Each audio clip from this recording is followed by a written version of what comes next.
How are you? Good. So you got the big news on Sunday. You came to UCF. That was your goal, your intent to become starting quarterback. So when you got the news, what was your reaction? Obviously, really happy. I feel really, really blessed to have the opportunity to come here, to have the opportunity to compete, and then ultimately to have the opportunity to be the starter is really cool. I feel the best word to describe it is I feel blessed. Yeah. Was practice different for you at all today? As it clicked that you're now the starter? Yeah, I think so. It is, in a sense, when you're going through kind of a practice like that, sometimes, man, I missed that throw. You kind of start hanging on things of the past rather than just, hey, playing ball, And I think today it was a little bit easier to, I guess, let your hair down a little bit and just play football. Yeah, now that the decision's been made, the real work begins in your mind. Kind of what's the first step, going into the season, getting that focus locked in now that it's secure, you're the starter. What's the target look like? What's the mantra? Game 1, South Carolina State, that's the focus is week 1, game 1, game planning, getting ready to go. And that's where I think we are all as a team. That's where our mind is. When you left Ole Miss, you really took a gamble on yourself. How much did that belief and confidence in your ability to be a quarterback drive you since you've gotten here, and how gratifying is it to see everything happen the way it did? Yeah, I think it's again, I feel blessed to be able to do the things and have the things happen the way they did. I think at Ole Miss, you go from being in the spotlight, having a lot of attention, getting to do the thing that you love to do, to ultimately not doing as much as you want to, and so I think that kind of helped me, having that edge, it kind of sharpens that chip on your shoulder a little bit to push yourself to go further. John, how would you describe the chemistry right now between you and the receivers? I know Coach mentioned you guys threw a little bit after practice. Tell me, what is that like now that you are the starting quarterback? I think it's really good. Obviously going through spring, going through summer, going through fall, you're on the same page with everybody, but it goes from splitting reps to you getting the majority with the same guys, and so you can really start honing in on little things about timing and all that good stuff. Close race throughout this camp. Tough not to win it. What's your conversation with Mikey? I've been there.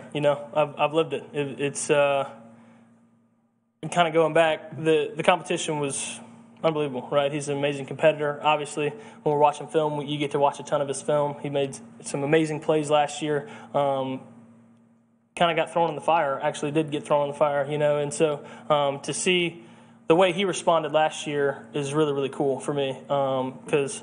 I think that just says a lot about Mikey, and going through this competition, you can see why everybody thinks so highly about Mikey. Not just his athletic ability, but all the intangibles, the work ethic, the staying late, the getting up early. I can't say enough good things about Mikey. That's ultimately why it was such a good competition. You got me knocking in, and you got Mikey knocking back, and so I think the team felt that we had two guys that we could win with, in us two, and heck, even Tommy. He's come a heck of a long way, and I think we could maybe even win with Tommy too, And so, what do you say to Mikey? I don't know, just because I've lived it and it's tough, but I know that he knows he's lived it. He's one play away. He's going to stay prepared. I know him. He's a heck of a hard worker, and he's going to be ready. John Rhys, I know your running ability is such a big part of your game. Was it frustrating not being live during this competition? And now that you're the starter, are you looking forward to next Thursday when you can really showcase, when people can see what you can really do? Yeah, sometimes it's like you're in the pocket or something and you kind of feel some pressure, so you escape, and then all of a sudden they blow it dead, and it's like, dang, man, I really think I could have made a big play right there or really extended it and made something really good happen. But I got to go live once in the spring, and I got to show a little bit of what I could do there, and I think my past film shows a little bit as well. But, yeah, sometimes it's frustrating not being able to play a part of your game that's there, but I think it'll come to the light.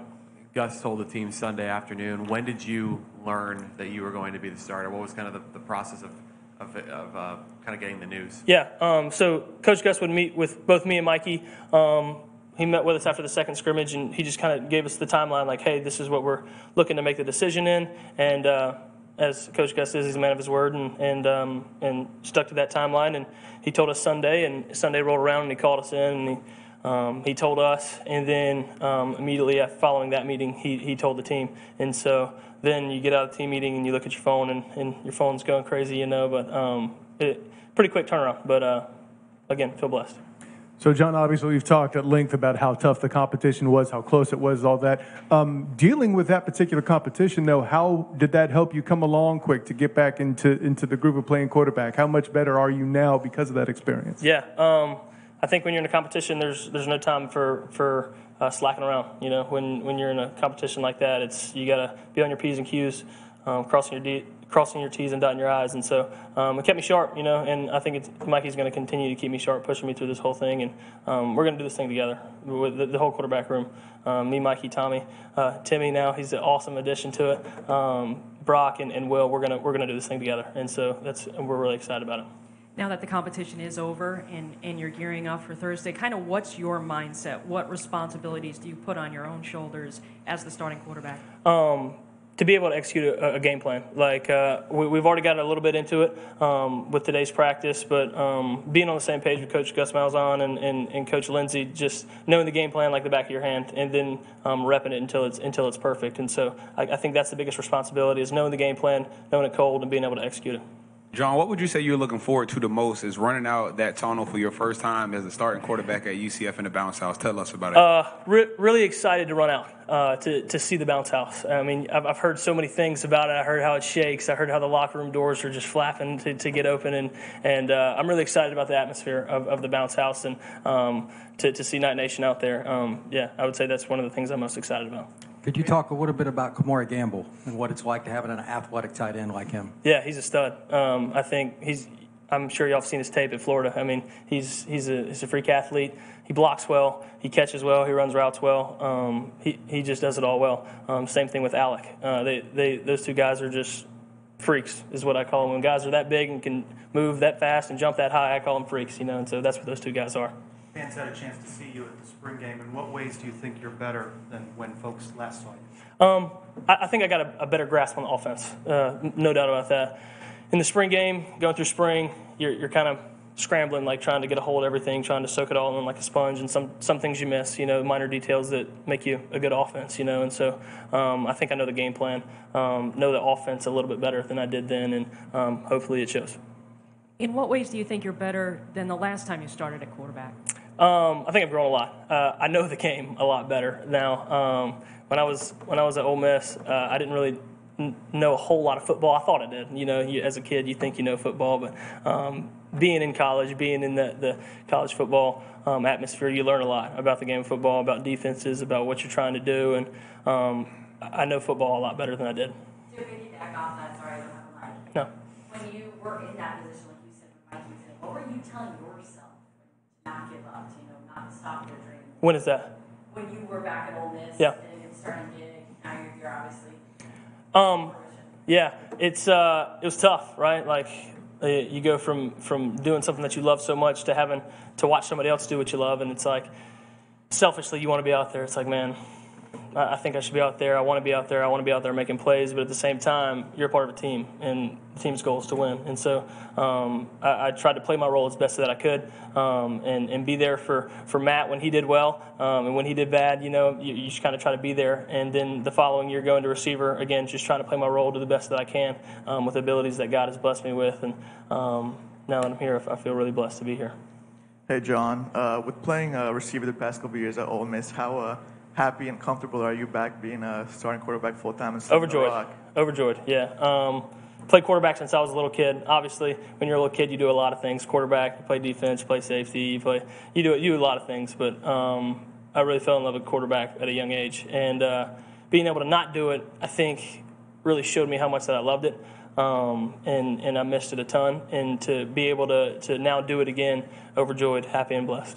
Has Lane Kiffin accepted your invitation at Memphis yet? I don't know. I hope so. I know it's their bye week, and it's pretty close to Oxford, and I got a bunch of friends and family in Oxford, and I'm hopefully maybe some people in red and blue can come support, and then maybe in the following week at Tulane, but we'll see. And you said you learned a lot of lessons from the first time around having been a starting quarterback. Of those things, what are the most pressing, what sticks out the most as far as what you've learned and what's really translated in this second chance at the position? Again, I think a lot of the little details is what makes you good as an offense, as a quarterback, at whatever you're doing. And when I was a freshman, I don't think I really understood the little details of the game, whether it's defenses, whether it's footwork, whether it's the ball being on time.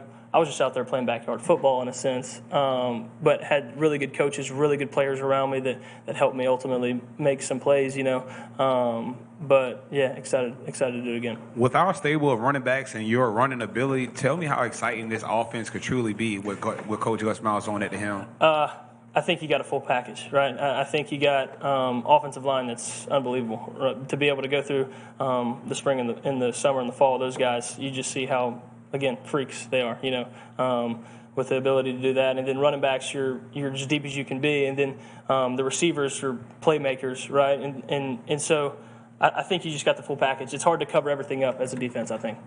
You talked about learning more about the game. How are you doing reading defenses?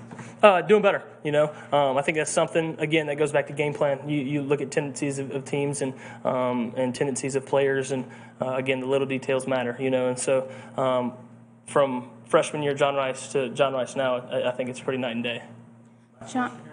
John, with now being the starting quarterback, you kind of take on that role of being the leader of your team. How have you prepared yourself mentally to take on that role throughout the season and prepare yourself to carry the team? Yeah, I think it was all about relationships for me. I'm a big relationships guy. And so obviously you get here in the spring, you don't really know anybody, and you're trying to meet everybody and become a familiar face to everybody. But now I feel like my relationship with my teammates has grown a ton. And so now that I am the starter, that I can lean back on those relationships and say, hey, man, we got to do better here, or hey, really good job doing this, or make corrections like that. But I think it falls back on your relationship with your guys. Thanks, guys. God bless. Thank you. Congratulations.